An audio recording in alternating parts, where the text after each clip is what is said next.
पैसा किधर से आया? हाँ, कहाँ से लाइए पैसा? हाँ, 2000 रुपया? हाँ, कहाँ से आया है 2000 रुपया? सारी मेरे पीछे अभी ये धंधा शुरू किया तूने? बंगला साफ करने गई थी या पैसा कमाने गई थी तू? बोल कहाँ से आया पैसा? आई शपथ गोविंद, मेरे को कुछ भी याद नहीं आ रहा। और समझ में ही नहीं आ रहा कि 4 दिन कैसे हो गए। आज सुबह ही तो बंगले पे गई थी मैं। अरे ये ना समझा क्या मेरे को तू? हाँ, 4 दिन के बाद तू लौटेगी और कुछ भी बोलेगी मेरे को और मैं यकीन कर लूंगा। नहीं, तेरे को अभी ऐसा नहीं याद आएगा। तेरी सारी चर्बी निकालता हूं मैं, तब तेरे को बराबर याद आएगा। बता मेरे को किधर से आया पैसा?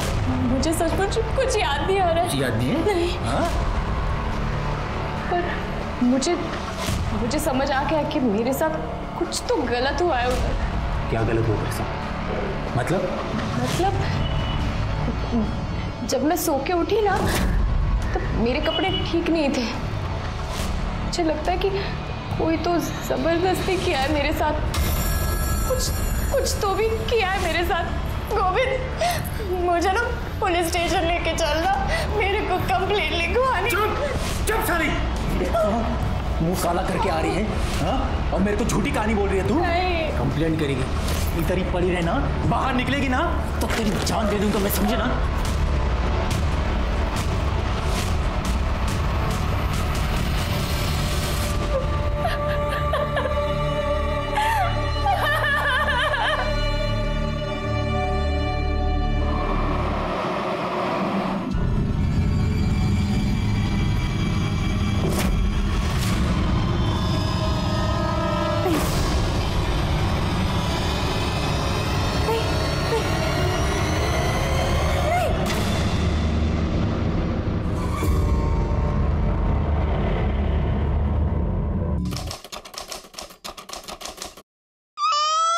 गोविंद, अरे कस्तूरी रो रही है, देखना उसको।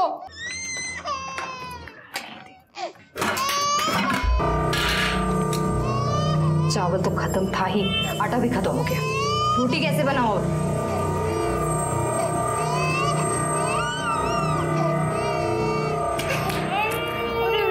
गोविंद, बच्ची रो रही है। आटा खत्म हो गया। मोबाइल में घुसे रहने से घर नहीं चलता, खाने को रोटी तक नहीं है। मैं कब तक लोगों से उधार मांग मांग के घर चलाऊंगी? ये है क्या रे तू? हाँ? क्या तो चिल्ला रही बेटी के सामने? तेरे को भी पता ना मैं काम ढूंढ रहा हूँ। हाँ? अब नहीं मिल रहा तो मैं क्या करूँ? किससे काम मिलेगा तेरे को? तू जा अपना काम कर, जा। घर में खाना नहीं बोल के मेरा दिमाग मत खा। जा अपना काम कर। कैसा बेशर्म आदमी है, इसको तो किसी बात पे फर्क ही नहीं पड़ता। कसूर उसका नहीं, मेरा ही है। साली मेरी किस्मत फूटी है।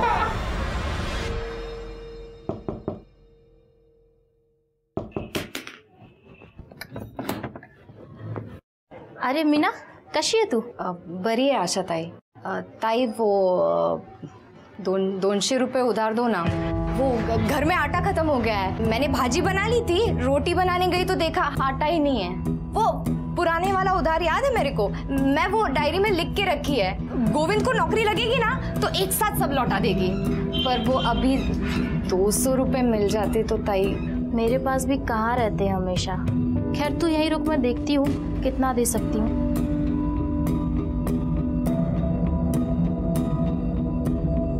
मीना, तू गोविंद को बोलती क्यों नहीं है कि वो कुछ काम वाम करे? घर पे बैठने से कोई काम देने घर पे थोड़ी आएगा। हाँ ताई, वो उसका दोस्त बोल रहा था, उसने भी बोला कि 2-4 दिन में काम मिल जाएगा उसको। ले ये पकड़, ये 200 है, पहले के 800, 1000 हो गए। हो ताई, मैं लौटा देगी आपको सब। शेख से बात की है मैंने, तेरे को ना मुंबई जाना पड़ेगा पार्सल लेके। क्या? हाँ, 2-4 दिन का काम होगा। अगर तू सब काम ठीक किया तो तेरी नौकरी पक्की समझ। लेकिन मुंबई अब भी जाना पड़ेगा ना, तो भी जाओ, क्योंकि काम तो चाहिए। घर कैसा चलेगा? कौन कब तक हम लोगों को उधार देगा? जगदीश भाऊ, मैं तो कहती हूँ ना, आप भी इनके साथ जाओ। पता नहीं अकेले काम ढूंढेंगे या नहीं।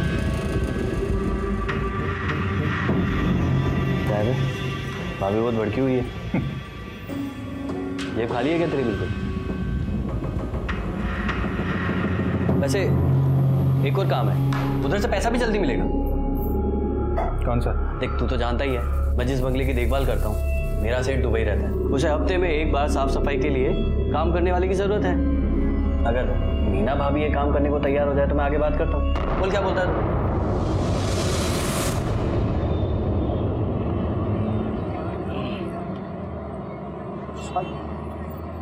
क्या काम पकड़ा है तूने? ज्यादा कुछ नहीं है ताई, हफ्ते में एक दिन वो बंगले की साफ सफाई करनी है। अभी जाती हूँ और शाम को वापस आ जाऊंगी।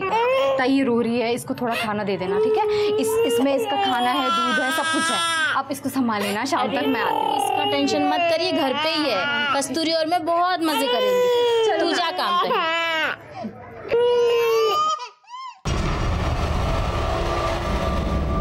ये लो पैसे।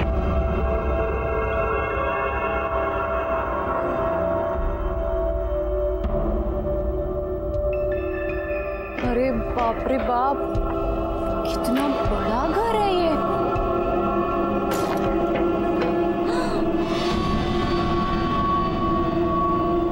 अरे देवा रे देवा, ये घर है कि महल है?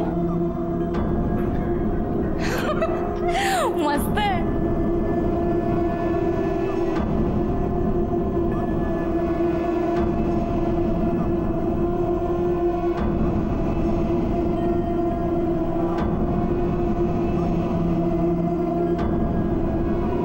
कितना मस्त टीवी है।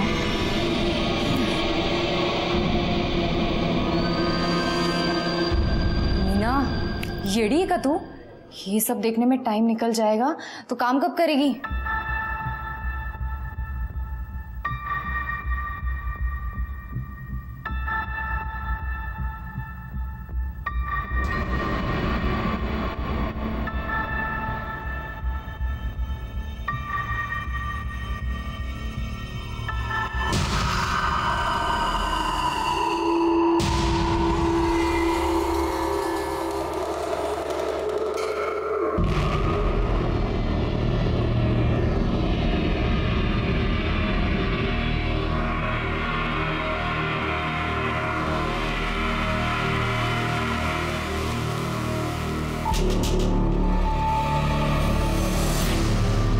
अरे बाप रे, रात हो गई।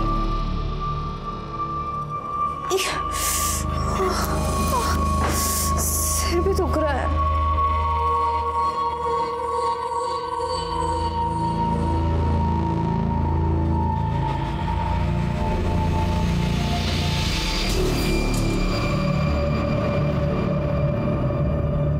मीना तू कैसी बाहर है? तेरे को कोई शर्म वरम है या नहीं है? मैंने ऐसा क्या कर दिया? 4 दिन पहले तू बच्ची को मेरे पास छोड़कर गई और तू गायब है। 4 दिन? 4 दिन कैसे हुए? मैं तो आज सुबह ही अपनी बच्ची को आपके पास छोड़ के गई थी ना। दिमाग खराब है क्या तेरा? आज सुबह नहीं गई थी तू, 4 दिन पहले कस्तूरी को मेरे पास छोड़कर गई थी तू। 4 दिन? और कितना फोन किया मैंने तुझे, तेरा फोन ही नहीं लग रहा था। तेरा मर्द आया मुंबई से अभी दोपहर में और शाम को बच्ची को लेकर गया। पागलों की तरह ढूंढ रहा है वो तुझे। ये पैसा किधर से आया? हाँ? कहाँ से लाया पैसा? हाँ? 2000 रुपया? हाँ? कहाँ से आया है 2000 रुपया? सॉरी, मेरे पीछे अभी ये धंधा शुरू किया तूने? बंगला साफ करने गई थी या पैसा कमाने गई थी तू? बोल कहाँ से आया पैसा? आई शपथ गोविंद, मेरे को कुछ भी याद नहीं आ रहा। और समझ में ही नहीं आ रहा कि 4 दिन कैसे हो गए। आज सुबह ही तो बंगले पे गई थी मैं। अरे ये ना समझा क्या मेरे को तू? हाँ? 4 दिन के बाद तू लौटेगी और कुछ भी बोलेगी मेरे को और मैं यकीन कर लूंगा। नहीं, तेरे को अभी ऐसा नहीं याद आएगा। तेरी सारी चर्बी निकालता हूं मैं, तब तेरे को बराबर याद आएगा। बता मेरे को किधर से आया पैसा? मुझे सचमुच कुछ याद नहीं आ रहा है। याद नहीं है? नहीं। हाँ? पर मुझे समझ आ गया कि मेरे साथ कुछ तो गलत हुआ है उधर। क्या गलत हुआ तेरे साथ? मतलब जब मैं सो के उठी ना, तब मेरे कपड़े ठीक नहीं थे। मुझे लगता है कि कोई तो जबरदस्ती किया है मेरे साथ। कुछ तो भी किया है मेरे साथ। गोविंद, मुझे ना पुलिस स्टेशन लेके चलना, मेरे को कंप्लेंट लिखवानी। चुप सारी, मुंह काला करके आ रही है। हाँ? और मेरे को झूठी कहानी बोल रही है तू? नहीं। कंप्लेंट करेगी? इधर ही पड़ी रहे ना, बाहर निकलेगी ना तो तेरी जान दे दूंगा मैं, समझे ना।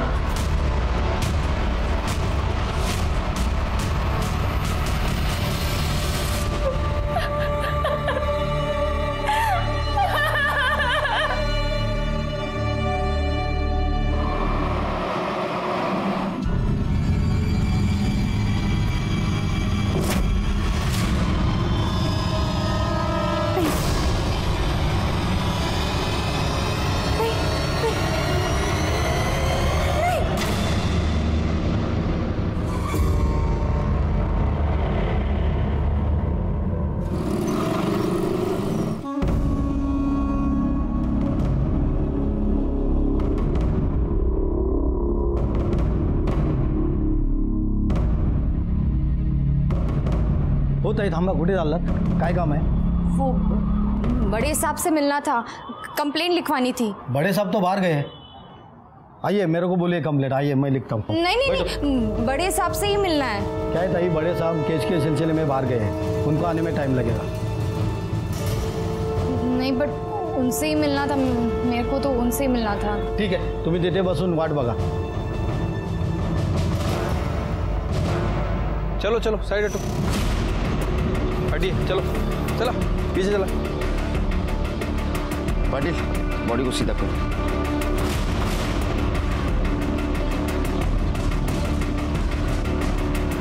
सिर के गले में चेन वैसी है, इयररिंग्स भी है, इसका मतलब ये मामला लूटपाट का नहीं है। पाटिल तेरा आसपास देखो कुछ मिलता है। ये देखो एक गले पे निशान है, मतलब गला दबा के मारा है। पोस्टमार्टम के बाद तो बाकी सब पता चलेगा। बॉडी को भेज दो पोस्टमार्टम के लिए। सर वहां पर ये पर्स मिला है, इसमें एक मोबाइल है, कुछ मेकअप का सामान है, कुछ पैसे और सर ये आधार कार्ड मिला है। सर लड़की का नाम गुंजन पेडनेकर है, भरत सिंह कॉलोनी 43/42 अलीबाग। लड़की की फैमिली को इन्फॉर्म करोगे? ठीक है सर। और इसके कॉल डिटेल्स और मोबाइल लोकेशन भी चेक करो।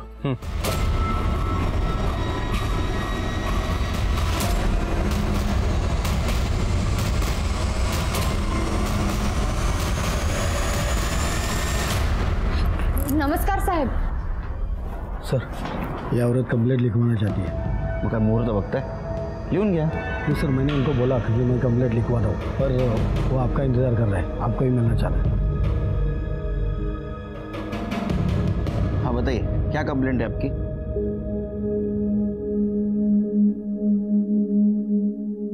साहब अभी ना 6 दिन पहले मेरे पति के दोस्त घर पे आए थे।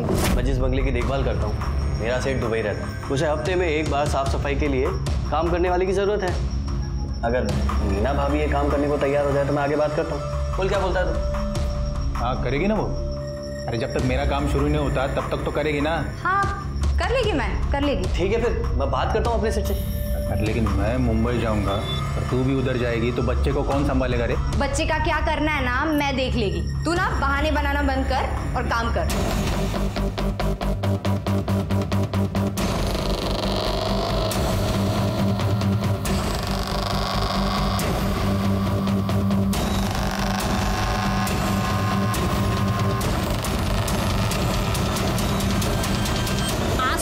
थी तू 4 दिन पहले कस्तूरी को मेरे पास छोड़कर गई थी तू।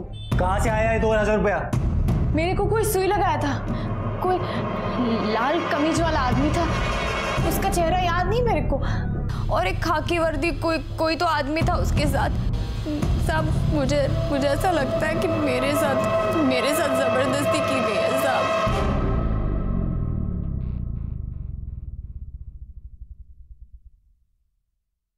पिछले 4 दिनों से आप कहाँ थी, आपको कुछ याद नहीं? नहीं साहब। आपके साथ 4 दिनों में क्या हुआ वो भी कुछ याद नहीं? नहीं। ये बात आपने आपके पति से कही? हाँ मैंने बात की, लेकिन उसको मुझ पर यकीन ही नहीं। शिर्के इनका स्टेटमेंट लो। पाटिल मैडम यांना घेऊन जा मेडिकल जाइए।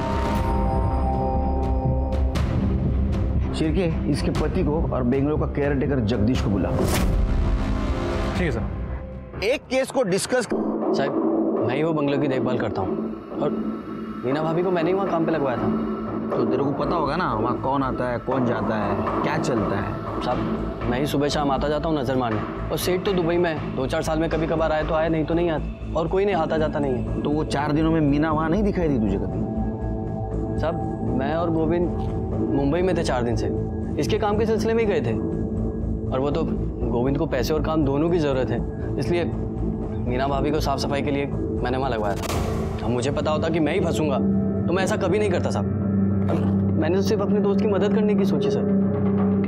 तुझे क्या म्हणणं है? साहब जगदीश खरं बोलता है, हम दोनों भी मेरे काम के लिए मुंबई में थे, कल शाम को ही लौटे। पर साहब मैं तुम्हाला सांगतो, इस औरत में मेरे को कुछ गड़बड़ लग रही। एक नंबर की झूठी कहानी बता रही आपको। नहीं साहब। तुम इतने यकीन से कैसे कह सकते हो ये झूठ बोल रही है? साहब 1 नंबर की झूठी औरत है ये। आवाज वरना पूछो ना इसको, पूछो इसको कि 4 दिन के अंदर 2000 रुपए कहाँ से लाई है।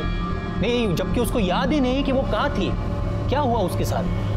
सर वो सब कुछ तो उसको धुंधला धुंधला याद है, पर 2000 रुपए कहाँ से आया यही याद नहीं। झूठी है सर, ये झूठी। आवाज खाली सांगितलं ना, सच क्या है झूठ क्या हम पता करेंगे। एक बात याद रख, उसको तकलीफ दी, मारा पीटा ना, अंदर करूंगा, उल्टा लटका के मारूंगा, समझा? आवाज चढ़ाता है। चिरके सर मीना को और ये जगदीश को लेके जाओ बंगले पे। अगर वहां कुछ कांड हुआ है तो क्लू तो जरूर कुछ ना कुछ मिलेगा।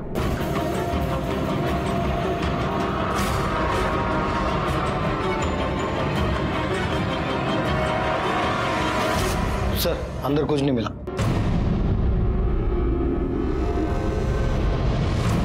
सर पूरा बंगला चेक किया लेकिन कहीं कोई एविडेंस नहीं मिला है। शिरके ये गोविंद और जगदीश के सीरियल डिटेल्स निकाल, एक दूसरे को बहुत सपोर्ट कर रहे हैं, हो सकता है दोनों ने मिलकर कांड किया हो। ठीक है सर। सर जंगल में हमें जिस लड़की की लाश मिली थी गुंजन, उसके पेरेंट्स आए। भेज दो।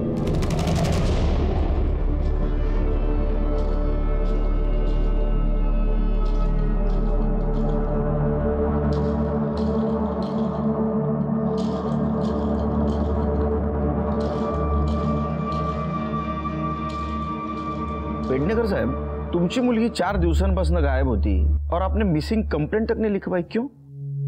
पहिल्यांदा थोडीच पळाली असं आहे। मतलब? इससे पहले 10 बार भाग चुकी है। हमें लगा कि हर बार की तरह इस बार भी वापस आ जाएगी। आई एम सॉरी, लेकिन आपके पास देख के बिल्कुल नहीं लगता कि आपकी लड़की या आपकी बहन मर चुकी है। बिल्कुल बिल्कुल दुखी नजर नहीं आते आप। वो इसलिए क्योंकि हमें पता था कि उसके साथ एक न एक दिन ऐसा कुछ होने वाला है। बहुत समझाया था उसे, एक नहीं सुनी उसने। हमेशा अपनी जिद पूरी करनी होती थी उससे, ये उस जिद का नतीजा है। जिद मतलब? जिद मतलब वो नवीन, उसी ने दिमाग खराब किया था उसका। पहले हमारा पैसा देखकर उसे अपने झूठे प्यार के जाल में फंसा लिया, और अब जब उसे लगा कि उसे कुछ नहीं मिलने वाला है तो मार दिया हमारी बच्ची को। ये नवीन का एड्रेस या फोन नंबर है आपके पास? नवीन? जी सर। इसे जानते हो? सर ये मेरी फ्रेंड गुंजन है सर। फ्रेंड या गर्लफ्रेंड? सर लेकिन आप ये सब क्यों पूछ रहे हो सर? हुआ क्या है सर? उसकी डेड बॉडी मिली हमें। क्या सर? नहीं सर, ऐसे मत बोलिए सर। सर मेरी गुंजन नहीं मर सकती। बैठो। नहीं सर। बैठो बैठो।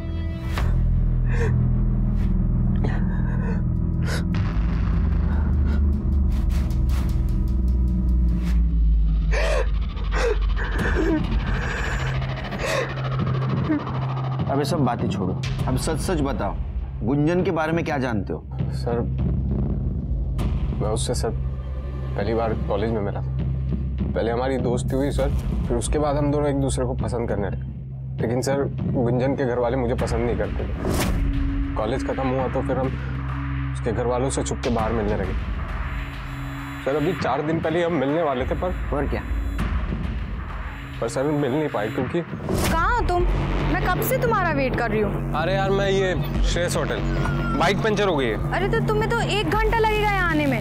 एक काम करते हैं, हाँ। जेएम कॉलेज के पीछे मिलते हैं। तुम वहाँ से और मैं यहाँ से, दोनों आधे घंटे में पहुँच जाएंगे। चलो ठीक है, मैं आता हूँ। सर मैंने जेएम कॉलेज के पीछे उसका 2 घंटे तक वेट किया, लेकिन सर वो नहीं आई और उसका फोन भी स्विच ऑफ आ रहा था। फिर सर मैं वेट करके अपने घर चला गया। क्यों? तुमने कोशिश नहीं की जानने की वो क्यों नहीं आई? नहीं सर, मुझे लगा कि उसको लेट हो रहा होगा तो वो अपने घर चली गई हो। तो सर मैंने फ़ोन इसलिए नहीं किया क्योंकि सर अगर मैं कॉल करता और उसके घर वालों को पता चलता तो सर वो लोग सर प्रॉब्लम करते। क्या प्रॉब्लम करते? अभी कुछ दिन पहले ही मैंने फ़ोन किया था तो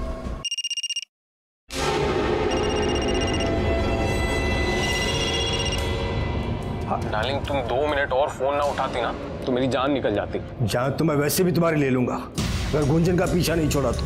जानती हो तुम मुझे? अंकल नहीं, अंकल आप बेकार में गुस्सा हो रहे हैं। अंकल हम एक दूसरे से बहुत प्यार करते हैं। अंकल हम शादी करना चाहते हैं। औकात है तेरी मेरा दामाद बनने की? खबरदार इसका पीछा किया तूने तो जिस दिन ऐसी मजबूरी आई ना जान से मार दूंगा तुझे और इसका भी गला घोट दूंगा। उस दिन के बाद वो जब भी घर पर होती थी तो मैं उसको फोन नहीं करता। ठीक है तुम जाओ। जी सर। केस सॉल्व होने तक शहर से बाहर नहीं जाने का। जी सर। शिरके सर, ये गुंजन के फैमिली के कॉल रिकॉर्ड और मोबाइल लोकेशन चेक करो। गला दबा के मारने की धमकी शायद उन्हें सच की हो। तो ये नवीन पे ध्यान रखो। सर ये गोविंद और जगदीश का कॉल रिकॉर्ड। सर ये गोविंद और जगदीश सच बोल रहे थे। ये 4 दिनों तक मुंबई में थे। जिस दिन मीना बंगले पे गई और जिस दिन वो वापस आई उस दौरान ही वहीं थे।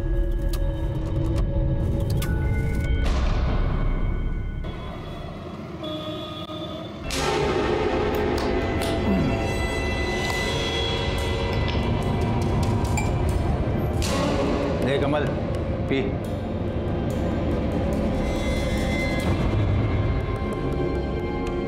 क्या देख रही? हाँ, तेरे च पैसे की 2000 रुपये कमा के लाई ना तू। तेरे च पैसे की दाल चल।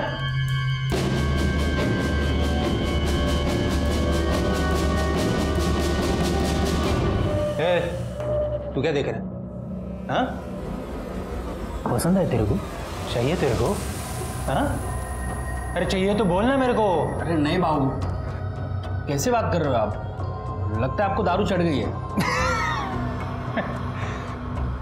अरे शर्मा क्यों रहा है कमल? तेरे को चाहिए ना तो मेरे को बोल। सिर्फ 2000 रुपए देने का और रात भर मजा लेने का इसके। क्या बोलता है तुम्ही?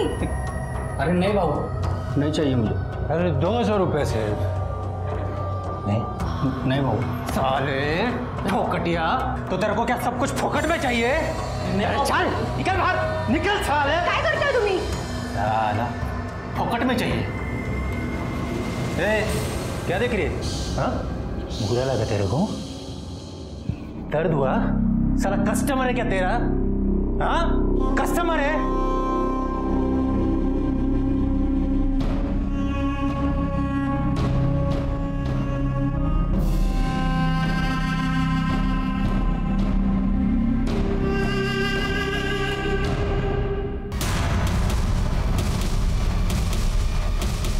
नवीन और गुंजन के रिलेशनशिप से आपको क्या प्रॉब्लम थी? यही कि ना वो हमारी जात का था ना औकात का। हम गुंजन के लिए अपनी बराबरी का लड़का चाहते, लेकिन वो 2 टके के लड़के के चक्कर में फंसी थी। इसलिए आपने उसे गला घोट के मारने की धमकी दी। जब मारना होता तो अपनी बेटी को क्यों मारता? उस नवीन को मार देते। उससे में माँ बाप हजारों बातें अपने बच्चे से बोल देते। इसका मतलब ये नहीं कि वो सचमुच उनका बुरा चाहते। ठीक है, जरूरत पड़ी तो पुलिस स्टेशन बुलाऊंगा। सर, आपको नहीं लग रहा है मोहन गुंजन के लिए दुखी होने का नाटक कर रहा है? कर भी रहा होगा, लेकिन अभी हम कुछ नहीं कर सकते क्योंकि हमारे पास कोई सबूत नहीं उनके खिलाफ। नजर रखो इन पे। अगर गुंजन का खून इन्होंने किया है तो कोई ना कोई गलती जरूर करेंगे। सर, गुंजन की पोस्टमार्टम रिपोर्ट आ गई है। पढ़ो। सर, पोस्टमार्टम रिपोर्ट के मुताबिक उसकी मौत 10 जून 4 बजे से 6 बजे के बीच में हुई है। मौत उसकी गला दबाने की वजह से हुई है, लेकिन सर उसके गले पे कोई फिंगरप्रिंट नहीं मिला। मतलब ये हो सकता है कि जिसने उसका गला दबाया उसने ग्लव्स पहने हुए थे। सर, उसके साथ लगातार 4 दिन तक रेप किया गया। वो भी अलग अलग आदमी ने, क्योंकि अलग अलग फ्लेवर के कॉन्डम्स यूज़ किए गए। सर ये रेप है, लेकिन रेप जैसा दिख नहीं रहा, क्योंकि सर उसकी बॉडी पे कहीं भी कोई स्ट्रगल के निशान नहीं है। और सर सबसे इंपॉर्टेंट बात, उसकी बॉडी पे सेलेस्ट्रॉन नाम का ड्रग मिला है। इस ड्रग को लेने के बाद इंसान को कुछ याद नहीं रहता। सर इसी तरह का ड्रग हमें मीना की मेडिकल रिपोर्ट में ही मिला था, इसीलिए शायद उसे भी कुछ याद नहीं था कि वो 4 दिन तक कहाँ थी और उसके साथ क्या हुआ। श्री के कुछ समझ में नहीं आ रहा है। ये गुंजन 4 दिन गायब थी, मीना भी 4 दिन गायब थी। गुंजन को ड्रग दिया गया था, मीना को भी ड्रग दिया गया था। गुंजन के साथ 4 लोगों ने रेप किया था और मीना को जितना याद है उसका कहना है कि 2 जन थे। फर्क सिर्फ इतना है, गुंजन को मार दिया और मीना को जिंदा छोड़ा। क्यों, ये पता चल जाएगा। लेकिन ये बात तो साफ है कि इन दोनों केस का आपस में कुछ ना कुछ कनेक्शन है, और ये कनेक्शन क्या है ये हमें सिर्फ मीना बता सकती है। इस केस में हम जैसे जैसे आगे बढ़ रहे थे, कंफ्यूजन और सॉल्यूशन दोनों साथ चल रहे थे। दोनों केस का आपस में कनेक्शन था, लेकिन विक्टिम की परिस्थितियों को देखा जाए तो कनेक्शन नहीं लग रहा था। हाँ, ये बात तो सच थी कि गोविंद का इसमें कोई हाथ नहीं था, वो तो मेल मेंटेलिटी का शिकार था, और इसीलिए मीना की बात साबित होने के बावजूद भी उसे सहारा देने के बजाय वो उसे नफरत कर रहा था। एक बात समझ में नहीं आ रही थी, मीना और गुंजन इन दोनों को ड्रग देके 4 दिन तक किसने रेप किया, गुंजन को क्यों मारा और मीना को क्यों जिंदा छोड़ा? नहीं नहीं, उसको बोलो जल्दी काम करे। वो बहुत इतना ढीला करेगा ना तो मेरा काफी नुकसान हो जाएगा यार। This is not right, he has to be prompt. I don't want to remind you again.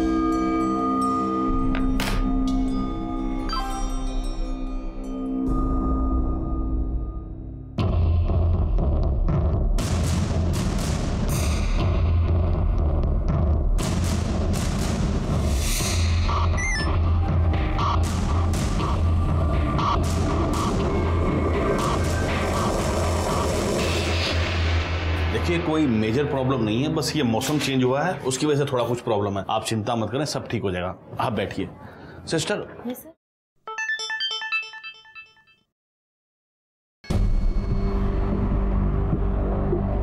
देखो मेरा काम था एडवाइस देना, वो मैंने दे दी है कि अभी शेयर बेचने का नहीं खरीदने का टाइम।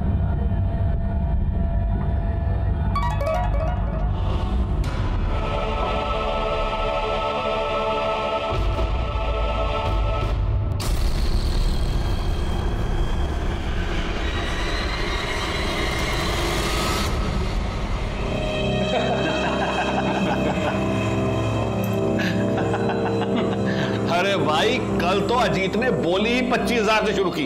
लगता है भाभी जी में वो दम नहीं रहा, बहुत बेसब्री से इंतजार कर रहा था बटरफ्लाई का। अबे मेरी छोड़, अपनी सोच। मेरे पास तो स्टेफनी है, पर तू तो ऐसे ही मरेगा। और मैंने कब रोका है तुझे? जितनी हिम्मत हो बोली लगा ले। ठीक है, चलो फिर लगाते हैं 40,000।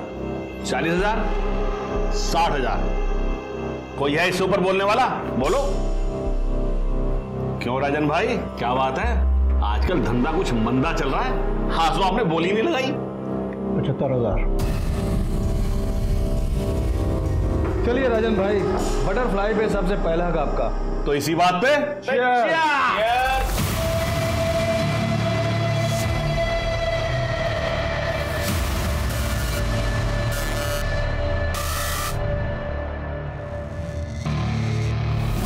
रास्ता साफ है ना? कोई दिक्कत तो नहीं आज तक अभी हुई है?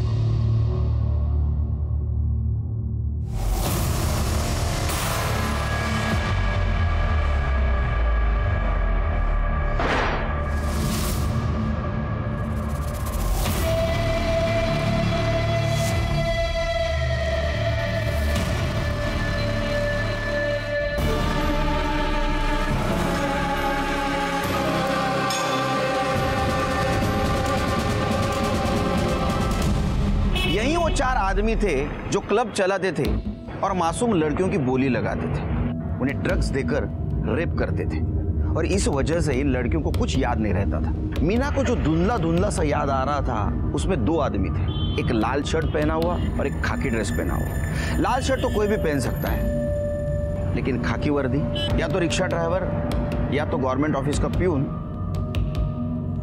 या तो हमारे डिपार्टमेंट का आदमी। कौन हो सकता है? और उसने ऐसा क्यों किया, ये सोच के मेरा सर चकरा रहा था। सर, नवीन के बयान के मुताबिक नवीन खड़ा था श्रेयस होटल के पास और गुंजन थी सिविल हॉस्पिटल के पास। नवीन ने गुंजन को कॉल करके जेएम कॉलेज के पीछे बुलाया। जेएम कॉलेज के पीछे मिलते हैं, तुम वहां से और मैं यहाँ से, दोनों आधे घंटे में पहुंच जाएंगे। सर, अब सिविल हॉस्पिटल से जेएम कॉलेज के पीछे पहुंचने में लगभग आधा घंटा लगता है, वो भी तब जब खुद का व्हीकल हो। लेकिन गुंजन के पास कोई व्हीकल नहीं है, मतलब गुंजन ने जेएम कॉलेज पहुंचने के लिए किसी ऑटो का इस्तेमाल किया होगा। सर, गुंजन के कॉल रिकॉर्ड के हिसाब से गुंजन ने नवीन से 10 मिनट बात की और उसके बाद उसका फ़ोन स्विच ऑफ हो गया। मतलब ये गुंजन जेएम कॉलेज के लिए निकली तो थी, लेकिन वहाँ पहुँची नहीं। कहाँ गई होगी सर? शिरके, इस रूट पे कितने रिक्शा चलते हैं देखो, उनके ड्राइवर कौन है आरटीओ से पता करो। और हाँ, इस मीना से क्रॉस वेरीफाई करो, देखो किसी ड्राइवर को पहचानती है क्या जिसने उसे बंगले तक छोड़ा था, क्योंकि गुंजन और मीना की केस हिस्ट्री ऑलमोस्ट सेम है। ठीक है सर। सर, गुंजन का बॉयफ्रेंड नवीन आपसे मिलना चाहता है। बोला, तुम्हें इतने दिनों के बाद याद आया कि गुंजन के मर्डर में उसके फैमिली का हाथ हो सकता है? सर, शक तो मुझे पहले से ही था, लेकिन सर उस दिन मुझे ये बात याद ही नहीं आई, वरना सर मैं आपको बता देता। आप लोगों को ये बात समझ में नहीं आती? मेरी लाइफ मेरी है, आपने मेरे फोन को हाथ भी कैसे लगाए? ये मेरी पर्सनल चीज है, आप इसे नहीं छू सकती। तू हमारी इज्जत को मिट्टी में मिलाती रहे और हम तेरा फोन भी नहीं छू सकती। कितनी बार कहा है उस कमीने से दूर रहकर, वो हमारी बिरादरी का नहीं है, उसकी तो जात भी हमारी। जात बिरादरी ये सब आपके लिए मायने रखती होगी, ये सब मैं नहीं मानती। मान तो तू भी जाएगी, बस मनवाना पड़ेगा तुझे।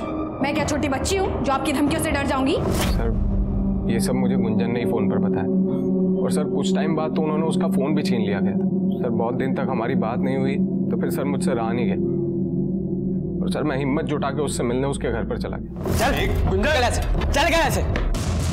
देख, आखिरी बार बोल रहा हूँ, दूर रहे उससे, वरना तुझे ही नहीं उसे भी जान से मार डालूंगा। आई बात समझ? चल निकल। मुझे पता है तुम लोग उसे मारते पीटते हो, अंदर रूम में बंद करके रखा तुमने, छोड़ूंगा नहीं मैं तुम्हें, तुम्हारी पुलिस में रिपोर्ट करूंगा मैं। चल निकल। सर, वो लोग बहुत पुराने ख्यालों के लोग, वो लोग जात बिरादरी के नाम पर सर कुछ भी कर सकते हैं। सर, मुझे पक्का यकीन है कि उन्होंने ही मेरी गुंजन को मारा। नवीन के बयान के मुताबिक ये मामला ऑनर किलिंग का है शिरके। सर, मुझे लगता है कि हमें गुंजन की फैमिली से एक बार अपने तरीके से पूछताछ करनी चाहिए। नहीं शिरके, तुम एक बात भूल रहे हो। देखो, गुंजन 4 दिन तक गायब थी, 4 दिन अलग अलग लोगों ने उसके ऊपर रेप किया और 4 दिन के बाद मारा। फैमिली ऐसा क्यों करे? वो तो उसी दिन मार देती। एक बाप अपनी ही बेटी को ड्रग देकर 4 अलग अलग लोगों से रेप क्यों करवाता? देखो शिरके, मीना और गुंजन का केस सेम है, लेकिन मीना का गुंजन की फैमिली से कोई कनेक्शन नहीं। इसका मतलब इसमें कोई और इन्वॉल्व है, और हमें ये तभी पता चल सकता है जब हमें ये पता लगेगा कि गुंजन जिस ऑटो में गई थी जेएम कॉलेज के पीछे, वो ऑटो किसका था। सर, आरटीओ से लिस्ट आ गई है। सर, ऐसे 70 ऑटो हैं जो उस एरिया में रजिस्टर्ड हैं। मतलब हो सकता है कि 70 से 90 ऑटो उस रूट पर चलते होंगे। सर, इनमें से ये एक ऑटो है जो उस वक्त वहाँ से गुजरा था। यहाँ पे गुंजन का फ़ोन भी स्विच ऑफ हुआ था, और सर इसके ड्राइवर की लोकेशन मर्डर स्पॉट से भी मैच करती है। क्या नाम है इस ड्राइवर का? सर, राम ज्ञानी मिश्रा। लेके आओ उसको।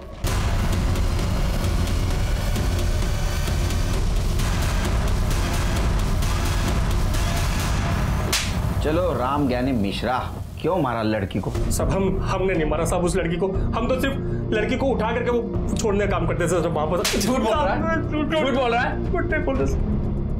अब शुरू से बता, कैसे उठाता था लड़की को? वो साहब, हम रिक्शा चलाते साहब, तो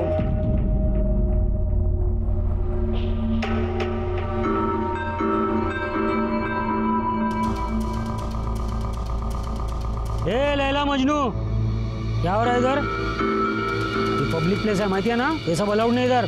सर, बैठे थे हम लोग बस यहाँ पर। बैठे थे? मेरे को शिंडी लगाता है तुम लोग में, इसको बैठना बोलते क्या रे? हाँ सर, जा रहे हैं हम लोग। घर वाले का नंबर दे। सर, जा रहे हैं ना सर। नंबर दे बोला ना। Sir, sorry sir. बाइक तेरा है? हाँ सर। चल निकल। किधर? ये लड़की इधर रुक, तू अकेला जा रहे? लेकिन सर, अकेला जा बोला ना, नहीं तो रास्ते में वापस लैला मजनूगिरी करोगे तुम लोग। निकल, चले निक। किधर रहती है तू? यही सर, पास में। इधर इधर किधर? ओ, यमुनानगर। ए रिक्शा, चल बैठो। ए रिक्शा, ये लड़की को सीधा उसका घर पे छोड़ने का, बीच में इसका हीरो मिलने का कोशिश करेगा बाइक पे, मिलने देने का नहीं, क्या समझा ना? ठीक है सर। तो घर पे जाने का सीधा, समझा ना? चल।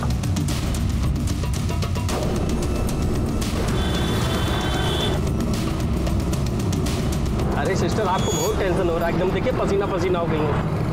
ये लीजिए, पानी पीजिए।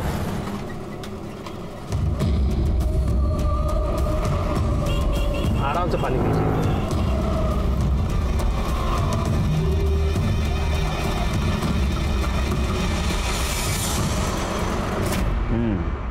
उसके बाद में लड़की को बंगले पे ले जाता था। हाँ साहब। हवलदार का नाम क्या है? कौन से चौकी का है? रमेश शिंदे है साहब, और वो नाथ ब्लॉक पुलिस चौकी के हैं साहब। एक तो इलीगल सैंडविच का धंधा लगाता है, ऊपर से मेरा शहर नहीं देगा। पुलिस को क्या एड़ा समझा तूने? हाँ? सर एड़ा उसने नहीं, एड़ा तूने समझा है पुलिस को। चल अभी तेरे ठीक होने का टाइम आ गया। साहब ये इलीगल सैंडविच का क्या लीगल है क्या इलीगल, वो केबिन में बैठ के बात करेंगे। चल साहब। चल चल शिंदे, घ्या ना चहा साहेब, नको साहेब। हो घ्या हो या, चला अजून एक चम्मच साखर टाकतो त्यात। लो, अरे एनर्जी आएगी तो ते किधर बोलने लगोगे। लो चाय लो।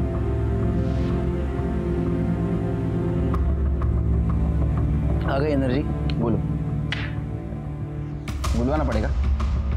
शिरके, चलो इनका स्वागत करो। शिकायत का मौका नहीं मिलना चाहिए। हो साहब। सब सब सब मारो ना का साहब।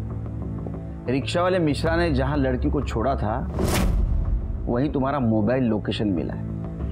आधी कहानी उसने बताई, आगे वाले तुम बताओ। साहब वो रिक्शा वाला एकदम झूठा है साहब, उसको रूल तोड़ते हुए पकड़ा ना मैंने बहुत बार, इसलिए खुन्नस निकाला है साहब, फंसाने की कोशिश कर रहा है मेरे को। अरे पुलिस वाला है शिरके, सबूत मांगेगा वो। हाँ पाटिल मैडम, सबूत लेके आओ।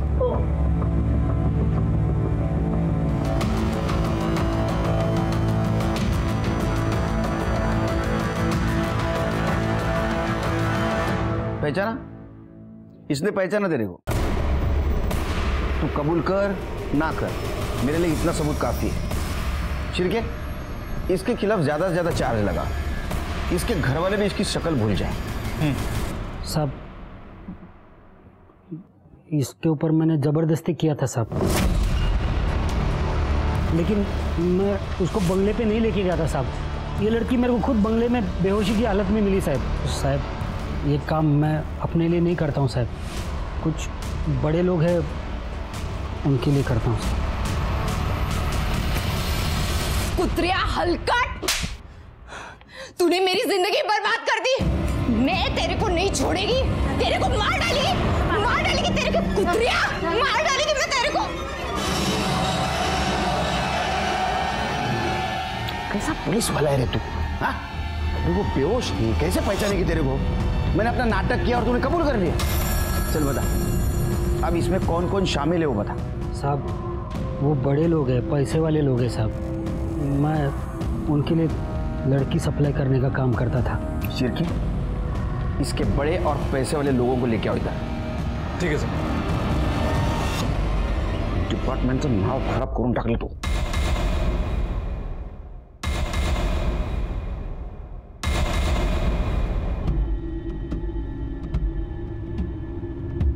इंस्पेक्टर साहब, इसके पहले कि आप मेरे क्लाइंट्स को परेशान करें, मैं कुछ बताना चाहता हूँ।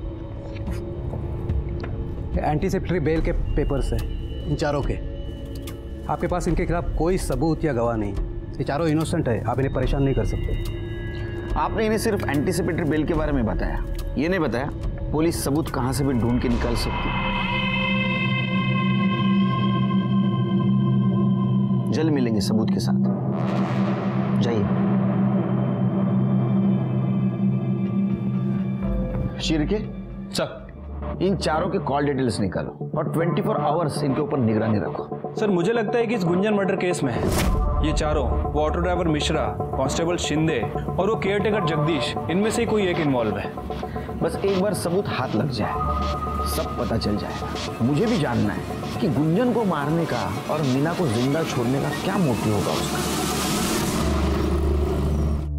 सर इन चारों सस्पेक्ट्स के फोन रिकॉर्ड के हिसाब से ये चारों बारी बारी में बंगले में आते थे।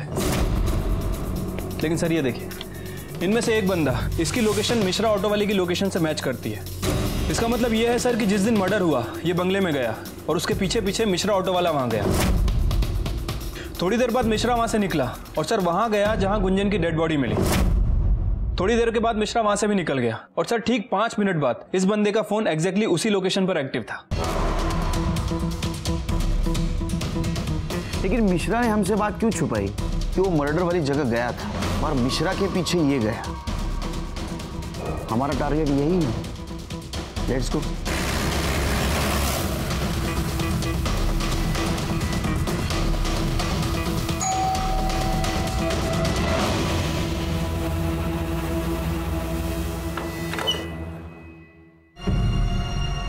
आप यहाँ? ये घर आपका नहीं है? जी नहीं, ये घर मेरे छोटे भाई अजीत का है। कल उसने गुंजन की आत्मा की शांति के लिए हवन रखा था, इसलिए आए थे। पर आप लोग यहाँ? हमने अजीत की आत्मा की शांति के लिए हवन रखा है। बुलाएंगे उसे? कौन है भाई साहब? मैं हूँ केलकर गुरुजी। चले पुलिस स्टेशन, आपकी आत्मा की शांति के लिए हवन रखा है। चलो शुरू करो। सर वो हम 4 दोस्तों का एक ग्रुप है, हमने एक क्लब बनाया हुआ है। उसमें हवलदार शिंदे हमें लड़कियां सप्लाई करता था। जब भी उसे कोई लड़की मिल जाती थी तो वो हमें मैसेज करता था कि बटरफ्लाई हैज़ अराइव्ड। फिर हम चारों दोस्त मिलकर उस लड़की के लिए बोली लगाते थे। जो भी सबसे ज़्यादा बोली लगाता था वो सबसे पहले उस लड़की के साथ मज़े लेता था, और जो सबसे कम बोली लगाता था उसका नंबर सबसे बाद में। तुम्हें वो लड़कियां वो ऑटो ड्राइवर मिश्रा सप्लाई करता था? सर वो लड़कियों को बंगले पे छोड़ जाता था, फिर हम उसे डॉक्टर हरीश की दी हुई ड्रग देते थे। उससे वो लड़की बेहोश हो जाती थी और जब उसे होश आता था तो उसे कुछ याद नहीं रहता था। सर इस बार मेरी बोली सबसे कम थी, इसलिए मेरा नंबर चौथे दिन ही आया। जब मैं वहाँ पहुँचा तो मैंने देखा कि अरे शिंदे ने तो कहा था लड़की है, पर ये तो औरत है। चलो कोई बात नहीं।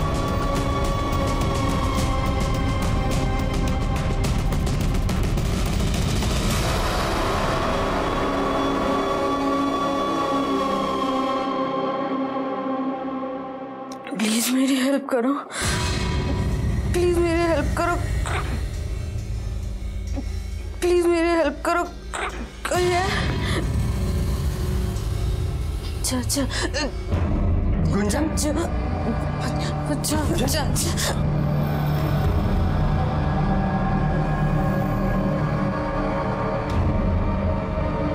चाचा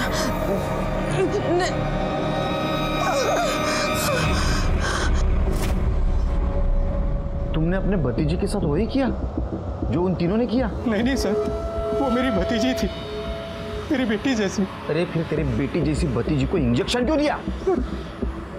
उसने मुझे पहचान लिया था और मुझे डर था कि कहीं वो मेरे बारे में किसी को बता ना दे। फिर मैंने ऑटो वाले मिश्रा को बुलाया और उसे कहा कि गुंजन को जंगल में कहीं छोड़ आए।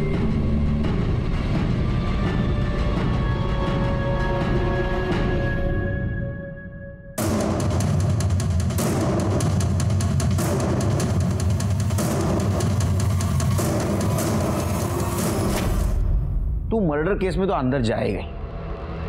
एक बात बता, तुझे बोली लगाता था 40,000, 60,000।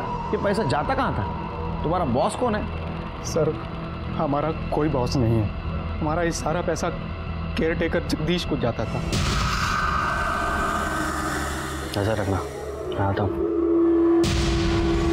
शिरके सर, इसके तीनों साथियों को जेल में डालो और वो जगदीश किसी भी हालत में मुझे यहाँ चाहिए।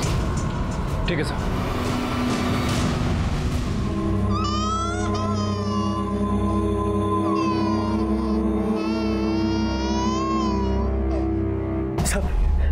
सब बताता हूँ सब। मेरा सेठ दुबई में रहता है, 2-4 साल में एक बार ही आता है। मैंने सोचा सर इसका फायदा उठाऊं और पैसे कमा लूं। तुम्हारी इस पैसों की लालच की वजह से कितने मासूम लड़कियों की जिंदगी बर्बाद हुई पता है तुम्हें?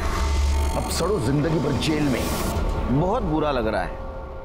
आजकल अपने सोसाइटी की हालत बहुत खराब होते जा रही है। जानवर और इंसान में का फासला कम होते जा रहा है। इन 4 लोगों ने अपने मजे के लिए न जाने कितनी लड़कियों की जिंदगी बर्बाद की होगी। ऑटो वाला मिश्रा, हवालदार शिंदे और जगदीश भी उसमें शामिल था। जगदीश अपना बंगला इन घिनौनी हरकतों के लिए भाड़े पे देता था और अच्छे पैसे लेता था। इस केस में दस्तक विक्टिम के लिए नहीं थी, दस्तक उन लोगों के लिए थी जिनके मन में ऐसी घिनौनी इच्छा है और जो मासूम लड़कियों की जिंदगी बर्बाद करना चाहते हैं। उन्होंने दस्तक नहीं सुनी और उसका नतीजा आपके सामने।